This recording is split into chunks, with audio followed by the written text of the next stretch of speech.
Okay, welcome to Monday, everybody. It's May 6th. I'm John Weigell here with Martina Bretous, and this is the Hustle Daily Show.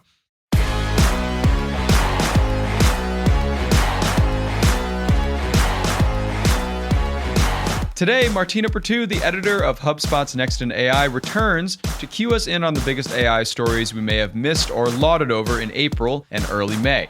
Could Elon Musk's 10-month-old XAI be the next big player? Why is Google giving over $5 million to the Wall Street Journal? And is physical AI technology just not what we thought it would be? We'll get to all that in a bit, but first let's hit you with the hits and headlines in business and tech.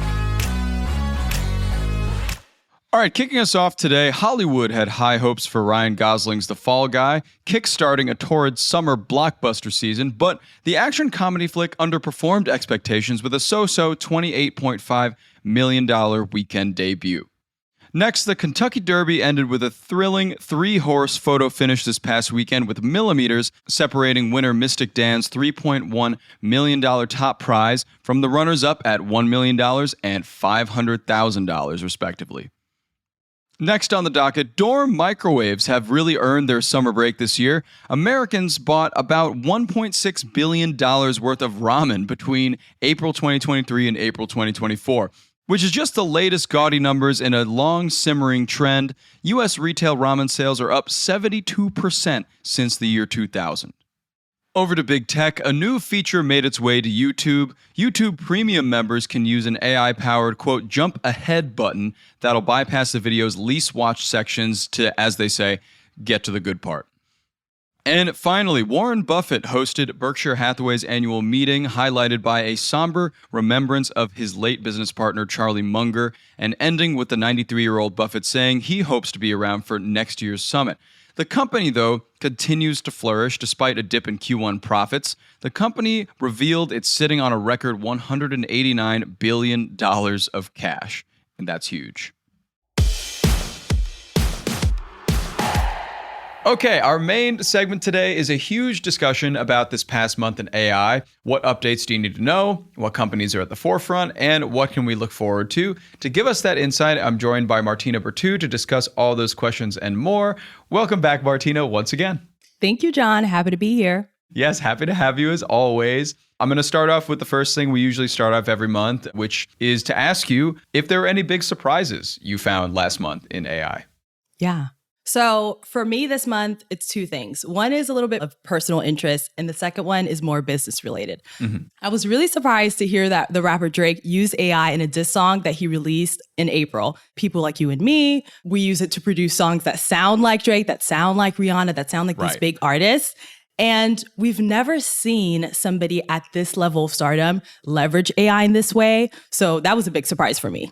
Yeah, definitely. That's a huge surprise. I didn't even know about that until you mentioned it, actually. I'm surprised I missed that. How did he use it? Let me give you the update. Give me the update. Okay, so he actually used the voice of Tupac, which he ended up actually getting a cease and desist letter from Tupac's estate. So he used Tupac in this diss track as a way to send jabs to Kendrick Lamar, who's in a rap beef with right now. So it was a very tactical use, but it's something that he wasn't able to really see longevity in because he ended up getting that letter to take it down.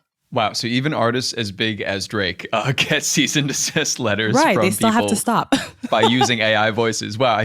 Who knew? I thought he was above the law, honestly, in some cases. So that's kind of refreshing. And it is really exciting to see musicians actually using AI, to your point, because I felt like it's just been mostly of there's been legal battles about like who can use my voice versus who can't use her voice. Grimes, at one point, I remember about a year ago, said that she was welcoming of people using her voice in AI songs. And you got to imagine that a lot of artists and labels aren't. So for an actual artist to do that, it's very exciting. Of another really popular artist. Yeah. In a diss track. I mean, the layers of it makes it so interesting to me. Yeah. I mean, if there's a way to use AI, it's, I guess, in this way. I mean, I don't know if it was really well received by a lot of rap enthusiasts, but he did it. So obviously, as an AI enthusiast, I was all for it.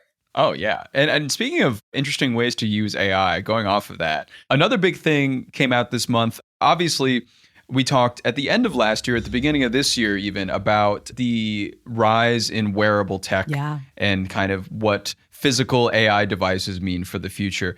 So a device came out called Humane's AI Pin this past month, and It got really bad reviews, and it was Really bad. $700, which some people have considered insane. What were your thoughts on the wearable tech? Let's not forget, it's $700 to buy it initially, but there's also a $24 monthly subscription, Right. which I think is absolutely absurd for a product that already has a hefty price.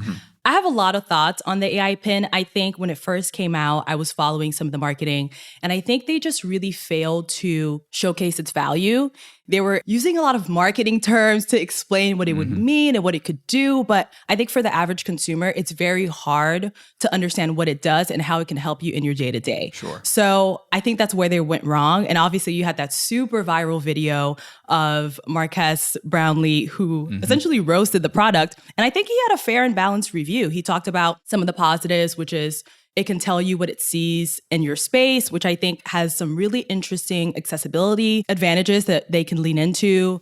He talked about how the hand gestures were pretty intuitive. And I know that's something I personally thought was maybe a little bit too futuristic. He talked about how you can make calls and send messages, but it turns out that the negatives far outweigh the positive. It has a slow response. If you have a poor internet connection, it's really not going to work that well. The information that it gives you sometimes is very inaccurate, something that happens with all AI models. The battery life isn't so great. So just the list keeps going on and on. And I think the AI pin and other ones like it are really interesting, and there is room for them. But right now, we seem to be getting a lot of products that aren't fully developed. And that's a critique that he put in the video as well. You're getting these half-baked products that have a really interesting vision, and you see where they could go, but the promise of it just isn't here yet.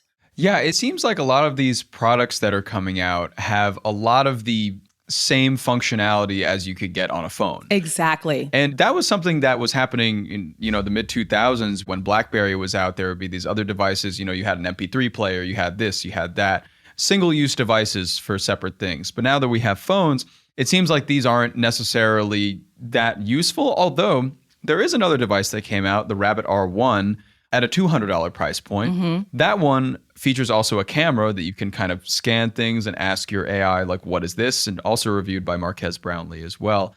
So what do you think the future of this tech is? Do you think that we'll be seeing more of this, or do you think it'll just kind of integrate itself into phones? You brought up a really great point that right now it's hard to see the value because our phones do so much. They have really good cameras. They're linked to so many apps. I mean, you can have your whole world in your phone. And so far, these products have not yet proven to be good enough to replace your phone or even be a good supplement to your phone. So I definitely see them iterating on these products. I see more of them coming out. I think a lot of people are seeing how the Rabbit and Humane's AI pin are being received by the public, what critiques people have, and seeing how they can maybe, for their own products, come out with a better version of it. But I definitely think we'll see more of it.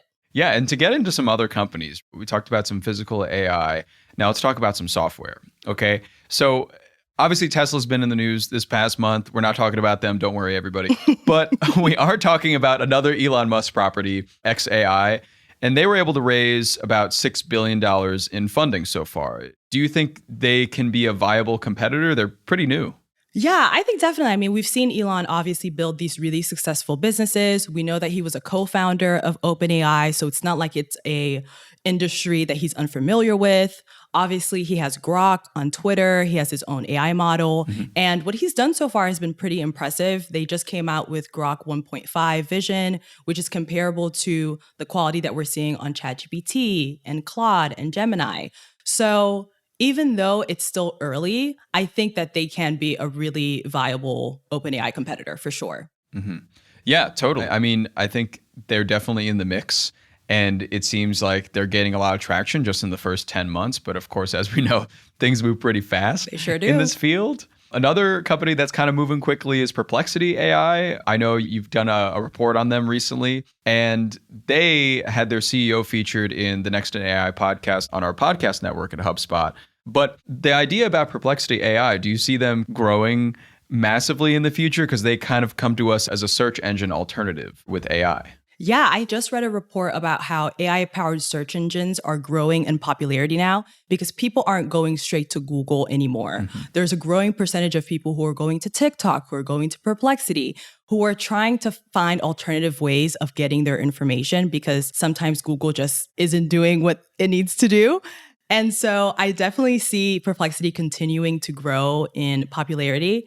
And I just love seeing new players come into the space. I love a David and Goliath situation.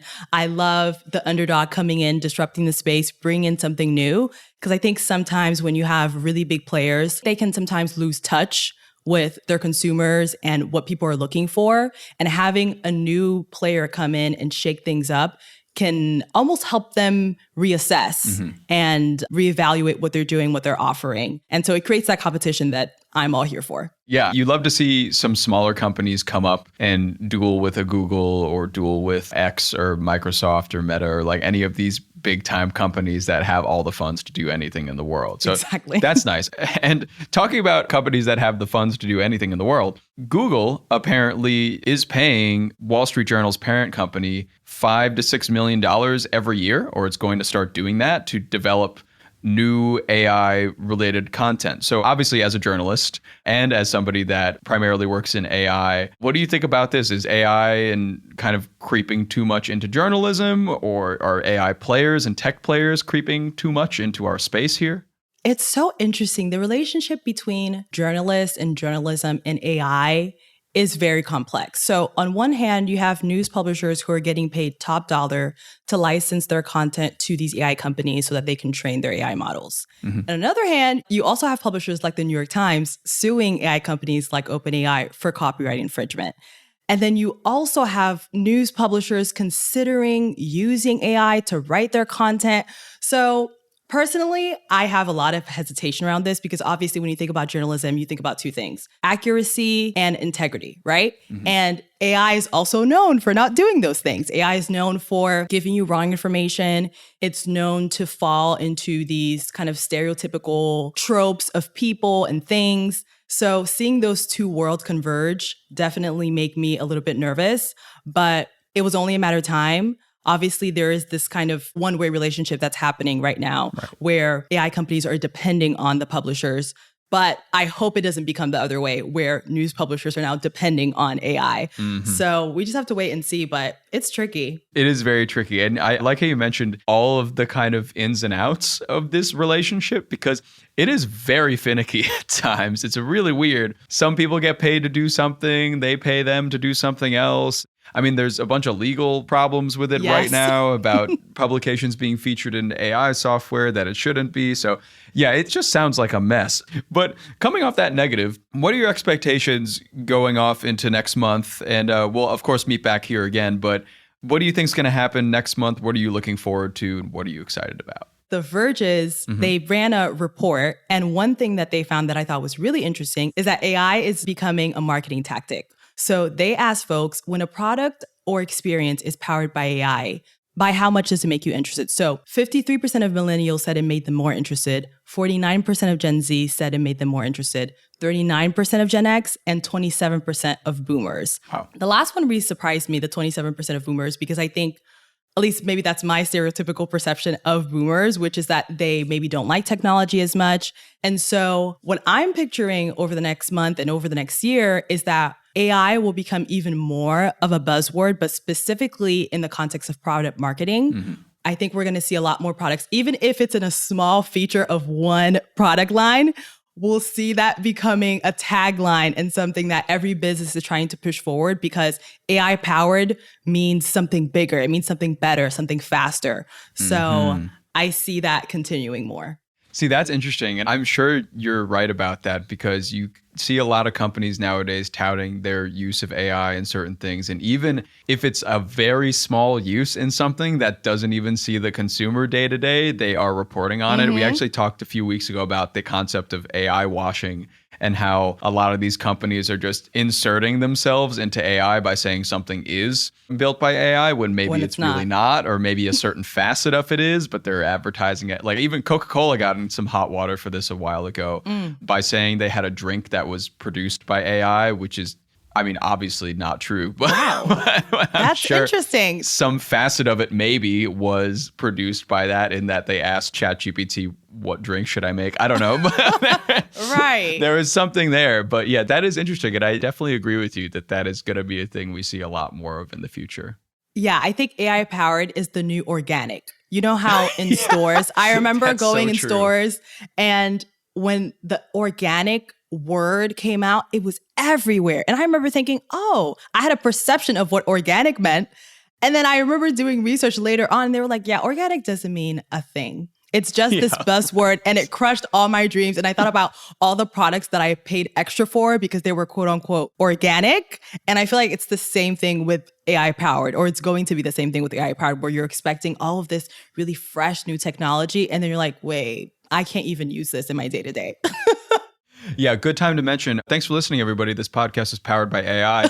Thank you so much, Martina, for coming on this month. Looking forward to have you next month and talk about some more zany stuff in the world of AI. So thank you. Yes, thank you for having me. Of course.